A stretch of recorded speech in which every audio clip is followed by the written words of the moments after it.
তুলে দিল, তুই কেন চলে গেলি? আমরা নির্লজ্জ। এইখানে দাঁড়িয়ে প্রত্যেকটা লোকের কাছ থেকে ক্ষমা চাইবে যে টাকা নেবো না। এইখানে নিচে আমি, আমার কাছে ভিডিও আছে, অতীতে সবাইকে আমি টানবো। কিসের রিকোয়েস্ট, কিসের অনুরোধ? এখান দিয়ে গাড়িগুলো এইভাবে ওভারস্পিড করছে, টাকাগুলো ছুঁড়ে ছুঁড়ে দিচ্ছে, আর তুমি দাঁড়িয়ে দাঁড়িয়ে টাকা দিচ্ছ।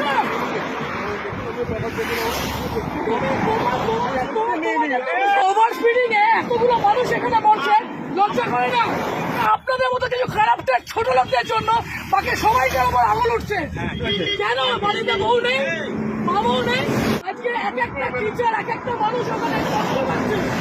তোমরা এই লরিওয়ালা গুলো, এই লরিটা যে লরিটা গেল, সেই দেখেছো কি মাল ছিল ওটার মধ্যে?